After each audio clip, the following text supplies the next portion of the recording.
ce qui ne serait pas à votre avantage. Amen. Et nous demandons à Dieu de bénir la lecture et la prédication de sa parole. Nous allons prier pour la prédication, que Dieu nous aide à comprendre et à mettre en pratique sa parole. Seigneur, nous te remercions de cette parole vivante, efficace, comme une épée à double tranchante. Et nous prions, Seigneur, que dans les moments qui suivent, que tu envoies ton esprit parmi nous pour nous parler clairement de ta parole, pour se servir des paroles qui sortiront de ma bouche, pour expliquer ce texte que nous avons lu ensemble. Et nous prions, Seigneur, que tu sois à l'œuvre dans chaque cœur pour bien recevoir la parole avec humilité et avec le désir d'y obéir. Montre-nous le chemin de la liberté, le chemin de la vie. Montre-nous le chemin que nous devons suivre. Et nous prions toutes ces choses au nom de Jésus. Amen. Amen.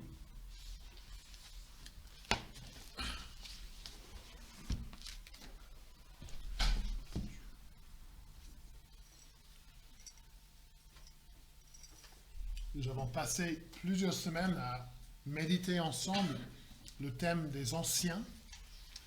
Je vais vous écrire un courriel cette semaine pour expliquer comment l'élection des anciens va se dérouler. Et jusqu'ici, nous avons parlé des anciens. Nous avons parlé de leur rôle, de leur responsabilité, de leur caractère. Mais cette série de prédications ne cherche pas simplement à nous aider à choisir des anciens bien qualifiés pour le rôle. Le but n'est pas simplement d'aider ceux qui seront choisis, qui seront élus, de mieux comprendre ce que Dieu attend d'eux. Si nous voulons que cette série nous prépare bien pour l'élection des anciens, il faut que nous étudions aussi notre responsabilité en tant qu'une Église, en tant que les membres de l'Église, envers les anciens. Ce serait trop facile, je suis désolé, mais ce sera trop facile de dire, vous les anciens, vous devez faire ceci, et nous n'avons rien à faire. Parce que la Bible nous dit que nous avons des choses à faire. La Bible décrit la relation de l'ancien avec des membres de l'Église. Son attitude, l'attitude des membres de l'Église envers les anciens, et la responsabilité des membres de l'Église envers ces anciens. Alors, nous avons passé des semaines à étudier ce que la Bible dit sur les anciens. Aujourd'hui, nous allons poser la question, moi, en tant que membre de l'Église, quelle est ma responsabilité envers ceux qui seront élus, choisis comme anciens? Il y a deux côtés de cette relation, membres-anciens. Les deux ont des responsabilités. Et le verset 17 du chapitre 13 du livre de l'Épître aux Hébreux nous donne une idée de quelles sont nos responsabilités. Obéissez à vos conducteurs et soyez leur soumis, car ils veillent au bien de vos âmes, dont ils devront rendre compte. Faites en sorte qu'ils puissent le faire avec joie et non en gémissant, qui ne serait pas à votre avantage. Et donc dans ce verset, nous voyons deux choses que la parole nous demande de faire et puis des raisons pour lesquelles nous devons les faire. D'abord, les deux choses que nous devons faire, et je les ai en quelque sorte mises ensemble, c'est obéir dans la soumission. Obéir dans la soumission. Depuis la chute, l'être humain a du mal à se soumettre à l'autorité mise en place par Dieu. Le monde dans lequel nous vivons est un monde où l'individualisme domine. Vous connaissez, surtout les plus âgés parmi nous, nous connaissons, je me mets dans cette catégorie, la chanson de Frank Sinatra. Il a chanté « My way », à ma façon, je vivrai à ma façon, à moi.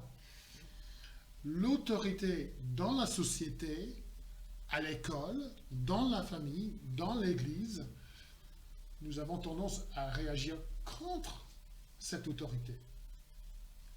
Nous avons du mal à nous y soumettre. Si vous n'êtes pas d'accord, regardez la prochaine fois que le gouvernement annonce encore des mesures, regardez comment les gens y réagissent à l'autorité du gouvernement, par exemple. Et dans ce contexte de l'humanité tellement individualiste, l'Église est appelée à être radicalement différente. L'Église est appelée à se soumettre à Dieu, à obéir à Dieu, à se soumettre à sa volonté et à sa loi. Nous prions, n'est-ce pas, que la volonté de Dieu soit faite sur terre comme au ciel. Et ça veut dire que nous voulons que sa volonté soit faite dans notre vie, dans l'Église, dans la vie de chaque membre de l'Église. Ça, c'est logique si nous prions cette prière. Et dans sa parole, Dieu décrit sa volonté pour l'Église. Donc nous prions que ta volonté soit faite sur terre, c'est-à-dire dans l'Église. Quelle est sa volonté pour l'Église? Ce verset, obéissez à vos conducteurs et soyez-leur soumis. L'Église est appelée à obéir et à se soumettre aux anciens mis en place par Dieu.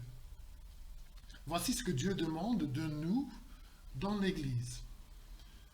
Ce sont des mots faciles à comprendre, mais difficiles à faire. Obéissez. Soyez soumis. Allez dans votre lieu de travail demain et dites que hier à l'église, le thème était obéissez et soyez soumis. Les gens ils vont rigoler. Mais c'est quoi comme église? Ça nous hérisse un peu d'y penser. Entendre ces mots, ça nous met mal à l'aise. Mais qu'est-ce qu'on va demander de moi? Est-ce que je vais perdre le contrôle de ma vie si je suis obligé d'obéir, si je suis obligé de me soumettre? Peut-être que ce sont des questions qui tournent dans la tête. Obéissance et soumission, ce n'est pas quelque chose de naturel pour nous. Et c'est surtout le cas parce que nous voyons des faiblesses et des fautes de ceux à qui nous sommes obligés d'obéir ou de nous soumettre. Ce ne sont pas des gens parfaits. Leurs décisions ne sont pas toujours les bonnes. Ils se trompent. Pourtant, Dieu, dans sa sagesse, donne ce commandement à l'Église. Obéissez à vos conducteurs et soyez leur soumis. Obéissez au conducteur que Dieu vous ait donné, dit Dieu. Le mot obéir ici veut dire recevez l'enseignement donné par les dirigeants afin d'y obéir.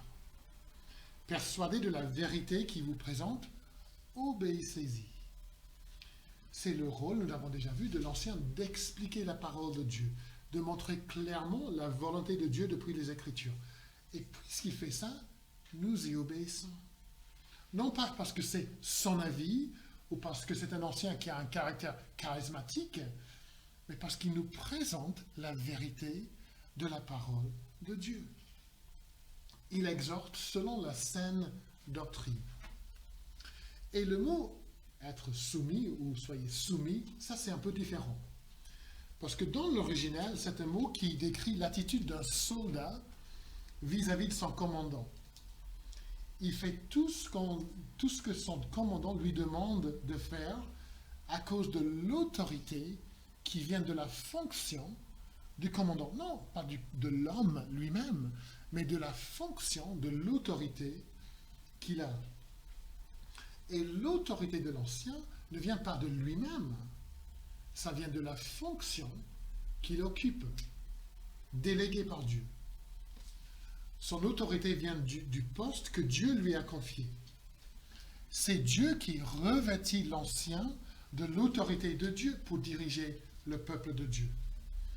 Alors notre soumission aux anciens dans l'Église, c'est une soumission à Dieu. C'est une soumission à l'autorité de Dieu, déléguée aux anciens.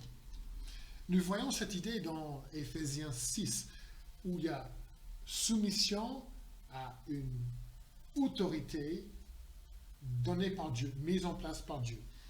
Il y a 3 exemples. Paul écrit dans Éphésiens 6, « Femmes, soyez soumises chacune à votre mari, comme au Seigneur. » Chapitre 6, « Enfants, obéissez à vos parents, selon le Seigneur. » Encore verset 6, chapitre 6, « Serviteurs, obéissez à vos maîtres, comme au Christ. » Il y a une structure que Dieu a mise en place. Donc, obéissez à cette structure, c'est comme si on obéit au Christ, à Dieu. L'obéissance et la soumission auxquelles nous sommes appelés, c'est une obéissance et une soumission à l'autorité confiée par Christ aux anciens, mise en place par lui dans son Église. Et quand on parle de la soumission, ce qui est sous-entendu, c'est la soumission à quelque chose avec laquelle on n'est pas forcément d'accord. Imaginez qu'avec des amis, vous voulez passer une journée ensemble. Certains, y compris vous voulez aller à la plage. D'autres, ils veulent aller visiter un château. La décision est prise, c'est la plage. C'était votre choix. Est-ce que vous vous soumettez à ce choix? Non, parce que c'était votre choix. C'était ce que vous vouliez. Mais si on avait décidé d'aller visiter le château, là, vous auriez été obligé de vous soumettre à la décision prise par les autres, pour les autres. On se soumet, pas quand on est d'accord, ça c'est facile. On se soumet quand on n'est pas forcément d'accord, quand le choix n'est pas forcément le sien. Et quand une décision prise par les anciens n'est pas une décision que vous auriez prise, quand vous préfériez faire quelque chose d'autre, c'est ça, la soumission. Des décisions seront prises par les anciens. Vous ne serez pas toujours d'accord avec toutes leurs décisions. Et bien sûr, vous êtes libre d'exprimer, de venir exprimer votre point de vue aux anciens, d'expliquer pourquoi vous n'êtes pas d'accord. Ça, c'est le droit qui appartient à chaque membre de l'Église. Mais si vous êtes membre de l'Église, et les anciens ne changent pas d'avis, vous êtes obligé, c'est votre responsabilité de vous soumettre à la décision des anciens. Alors, qu'est-ce que ça veut dire? Ça ressemble à quoi la soumission? Ça veut dire que quand on n'est pas d'accord, mais on se soumet, on accepte de ne pas semer le désaccord au sein de l'Assemblée. On accepte de se taire sur le sujet et de ne pas susciter de l'opposition.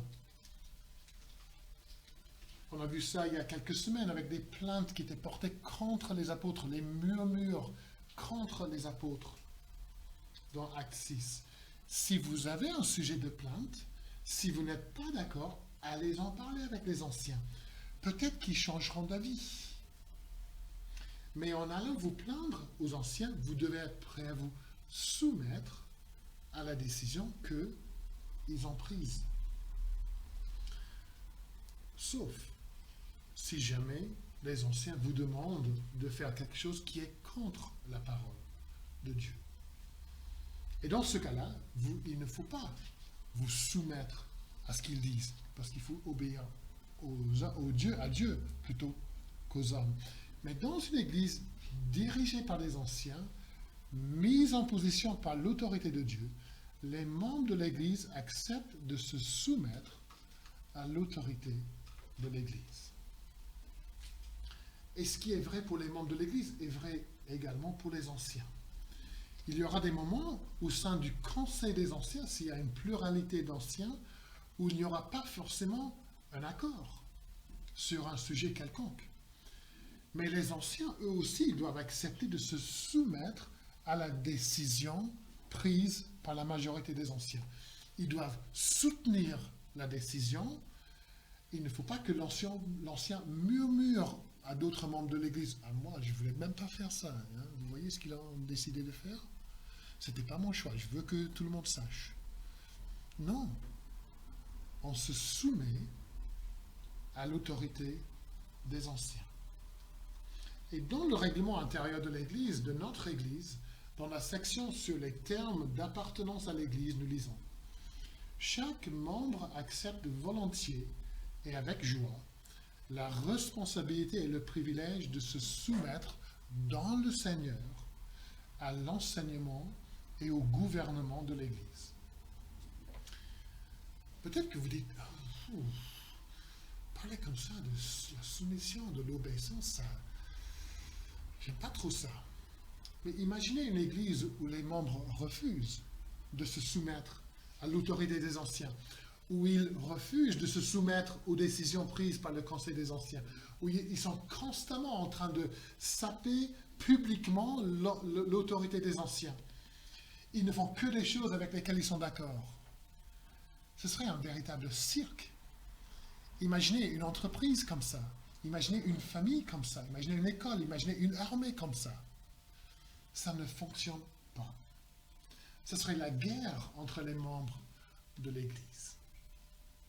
J'ai fait partie, sans doute vous aussi, j'ai fait partie des associations dans le passé où certains membres étaient constamment en train de saper l'autorité des responsables. Je ne parle pas des églises, des anciens, mais des dirigeants.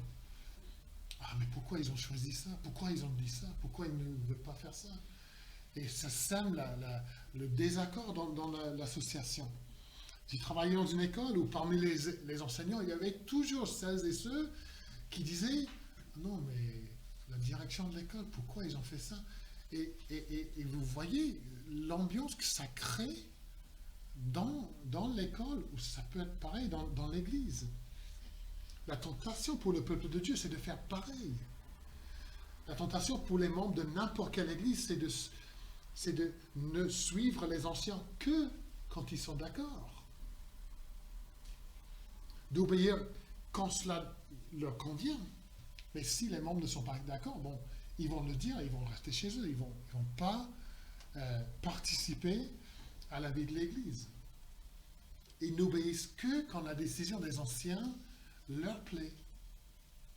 Et quand elle ne leur plaît pas, ils murmurent, ils restent chez eux. Mais une Église ne peut pas fonctionner comme ça. Comment parler de l'unité dans une Église? Comment parler de l'amour? Nous établissons une Église dirigée par les anciens, et avant de devenir membres de l'Église, nous devons tous nous demander si nous sommes prêts à nous soumettre aux anciens que nous allons voter. Et si vous n'êtes pas prêts, vous ne pouvez pas être membre de l'Église. C'est une des conditions d'être membre de l'Église. Et c'est selon la parole de Dieu. Je ne vous annonce pas quelque chose qui est bizarre ici. C'est clairement indiqué dans la parole de Dieu. Donc la responsabilité des membres de l'Église, c'est l'obéissance dans la soumission. Et dans la deuxième partie du verset, on a l'impression que l'auteur anticipe des objections. Il sait qu'il demande aux chrétiens de faire quelque chose qu'ils n'ont pas forcément envie de faire. Donc, il donne 4 raisons pourquoi ils doivent obéir et pourquoi ils doivent se soumettre aux anciens. Et la première chose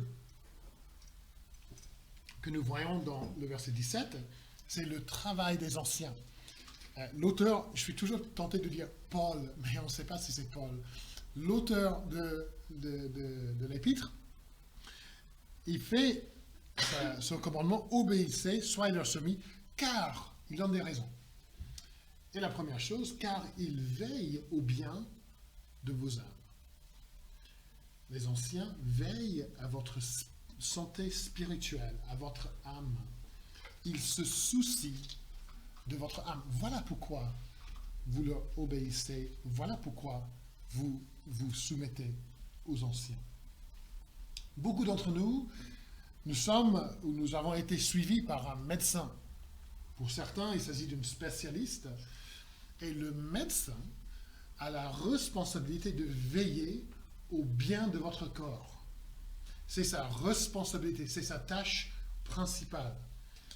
Quand je vais chez la kiné, elle veille au bien de mon dos. C'est sa responsabilité. C'est sa tâche principale. Donc, elle ne passe pas son temps à me poser des questions sur le problème qu'on a avec la pompe à chaleur à la maison. Elle ne me demande pas pourquoi une des poules donne moins d'œufs que l'autre. Ce n'est pas son sujet. Elle ne s'intéresse pas à ça. Elle me pose des questions sur mon dos.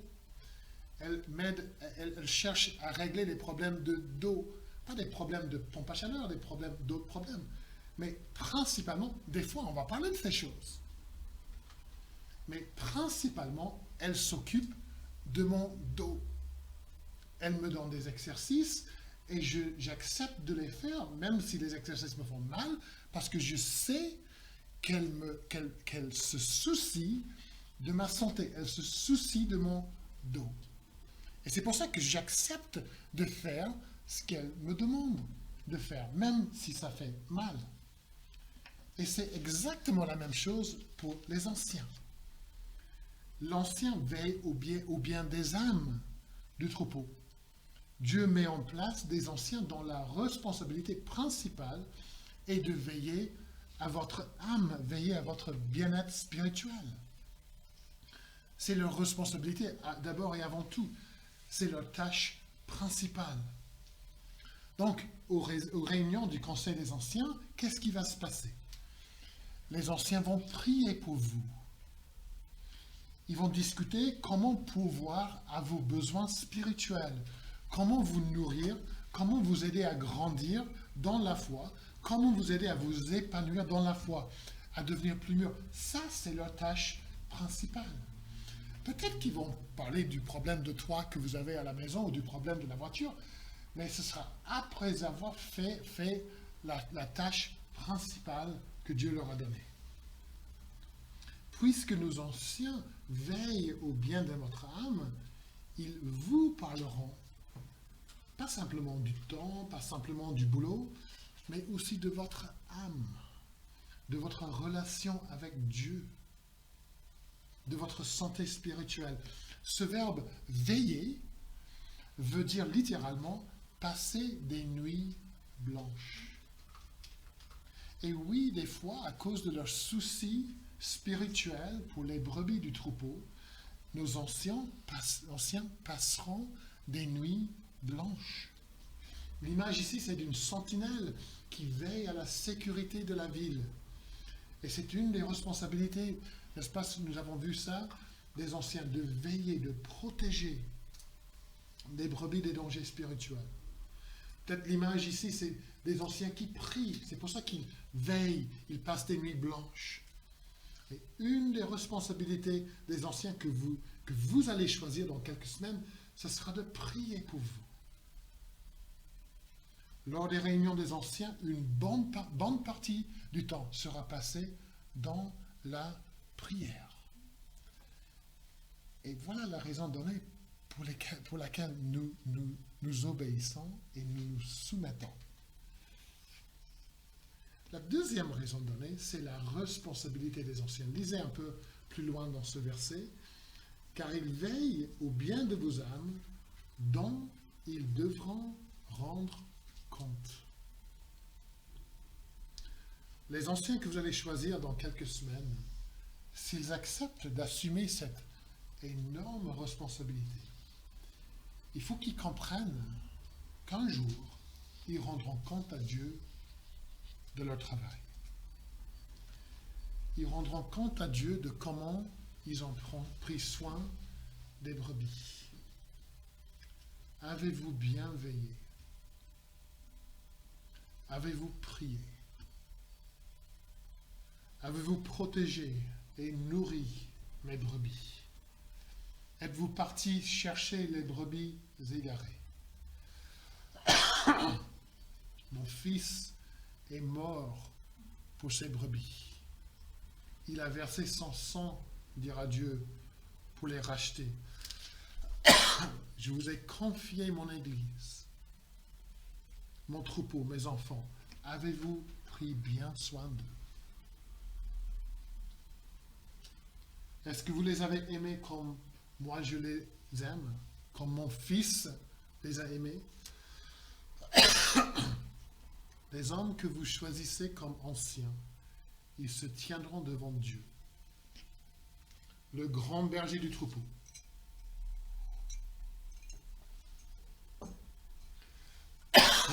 Et ils devront rendre compte de comment eux, ils ont pris soin de vous.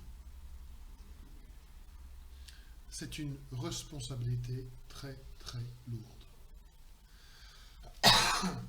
Et l'ancien doit garder cette responsabilité constamment devant lui. Un jour, je rendrai compte à Dieu pour ce travail. Ça, c'est la deuxième raison donnée par l'auteur. La troisième raison, c'est la joie et la peine des anciens. La joie et la peine des anciens. Excusez-moi. Vous avez bien fait de venir au premier culte. Ça risque d'être compliqué au deuxième.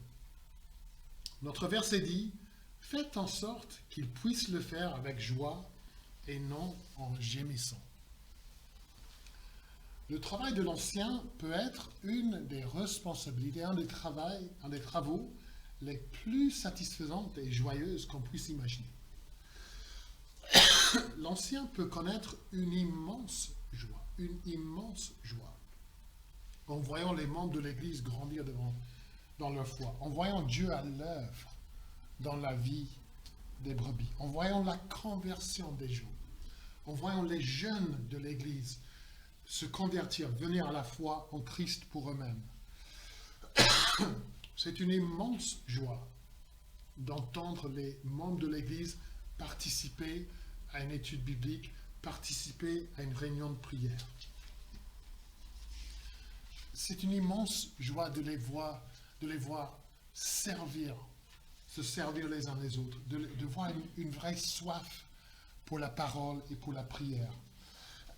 Quand les anciens voient les gestes d'amour et de compassion au sein de l'Église et en dehors de l'Église, ça chauffe le cœur des anciens et ils sont dans la joie. Aider les gens à grandir, aider les gens à vivre pour Jésus, à aimer Jésus, à le glorifier, à jouir de la communion avec lui, je ne peux pas penser à une activité plus glorieuse. Le travail de l'ancien portera du fruit pour l'éternité. Et ça, c'est un grand sujet de joie. Le royaume de Dieu avance dans ce monde à cause du travail de l'ancien. Sujet de joie. Le nom de Jésus est exalté. Sujet de joie. Vous qui allez servir comme ancien, ce sera un sujet d'immense joie. Écoutez ce que dit l'apôtre Jean dans 3 Jean 4. Il dit, « Je n'ai pas de plus grande joie que d'apprendre que mes enfants spirituels marchent dans la vérité. » Je n'ai pas de plus grande joie, il dit. Ça, c'est vrai de l'ancien. Les membres de l'Église sont appelés à se soumettre aux anciens qui les aiment, qui trouvent leur plus grande joie en voyant l'Église grandir en Christ. Mais, si l'ancien peut expérimenter la joie à l'égard des brebis, il peut aussi, selon le texte, gémir. Il peut soupirer. Le mot gémir du verset 17 peut être traduit avoir de la peine. Imaginez ce que ressentent les anciens quand les brebis n'ont pas soif de la parole. Excusez-moi, je me suis fait tester pour le Covid. Ce week-end, je ne l'ai pas. Rassurez-vous.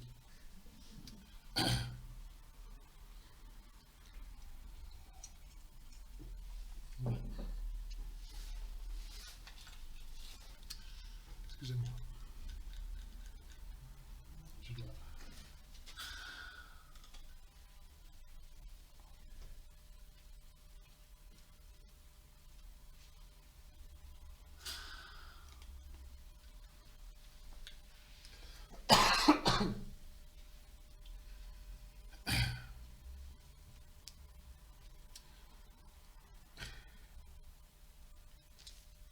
Imaginez ce que ressentent les anciens quand les brebis n'ont pas soif de la parole. Quand ils voient une brebis s'éloigner du troupeau et refuser de revenir. Les anciens, ce n'est pas des professionnels qui sont détachés du troupeau. Imaginez quand ils voient les brebis en train de se mordre. Imaginez la peine des anciens quand ils entendent les murmures de leurs frères et leurs sœurs contre eux. J'ai vu des anciens brisés par la méchanceté des brebis dans le troupeau. Brisés, vraiment brisés. Par les mots cruels et blessants. Et encore une fois, je répète, qu'il doit y avoir la possibilité pour chaque membre de l'Église d'exprimer des réserves sur les décisions prises par les anciens. C'est le droit de chaque membre de l'Église.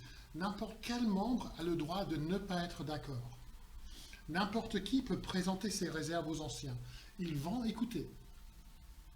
Ils vont prendre en compte ce que le membre a à dire. Ils changeront peut-être d'avis. Cela peut arriver. Mais s'ils ne changent pas d'avis, et si le membre refuse de se soumettre à la décision, c'est un sujet de peine. Ça fait gémir les anciens. Donc la joie et la peine des anciens, nous avons vu déjà dans les raisons données, le travail des anciens, les responsabilités des anciens, la joie et la peine des anciens. Et finalement, la dernière raison, c'est le bien-être des brebis. Regardez la phrase à la fin du verset 17. En parlant des anciens privés de la joie et de leur fonction, l'auteur dit « ce qui ne serait pas à votre avantage ». Qu'est-ce qui est le mieux pour le bon fonctionnement d'une église? Les anciens qui gémissent ou les anciens qui sont dans la joie? Les anciens qui se réjouissent ou les anciens qui ont le cœur brisé par le conflit dans l'église? La réponse est bien évidente. La tâche des anciens est rendue beaucoup plus facile et la vie de l'Église est beaucoup plus heureuse et joyeuse quand il y a de l'unité, de l'obéissance et de la soumission, quand on vit selon la structure que Dieu a mise en place. Et cette phrase à la fin du verset dit que c'est à notre avantage d'obéir, de nous soumettre aux anciens. C'est pour notre bien que nous le faisons.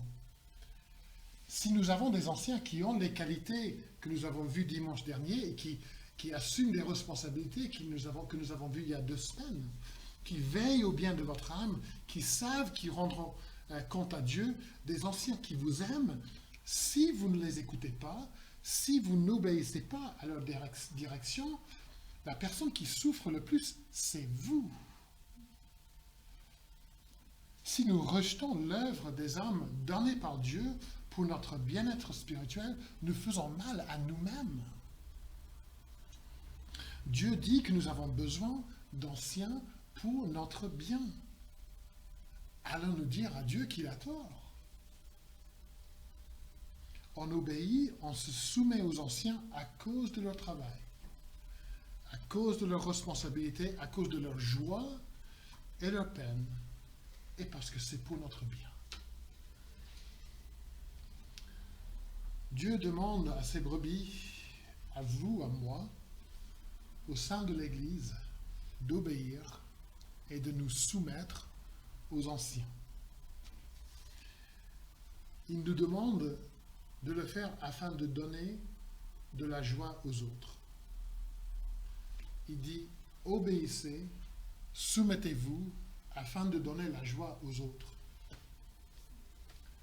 Ce n'est pas la première fois que Dieu demande à quelqu'un de faire ça. Il a demandé à son fils de faire ça. Obéis, soumets-toi, afin de donner de la joie aux autres. Obéis à moi, je t'envoie dans le monde. Soumets-toi à ma volonté. Soumets-toi à la mort sur la croix. Pourquoi? Afin de donner de la joie à moi, ton Père, et à ceux que tu vas sauver. Alors peut-être qu'on a du mal à dire, moi je vais me soumettre, je vais obéir. Mais en nous demandant de faire ça, Dieu nous demande d'imiter Jésus. Il nous demande d'être comme Jésus. Et quand on voit comme ça, c'est peut-être plus facile d'obéir et de se soumettre. Je veux être comme Jésus. Je veux faire comme Jésus. Et même si ce n'est pas facile, si c'est pour la joie des autres, et si c'est pour la gloire de mon Seigneur et de mon Dieu, je le ferai. Que Dieu nous aide à le faire à la gloire du Sauveur Jésus-Christ. Amen.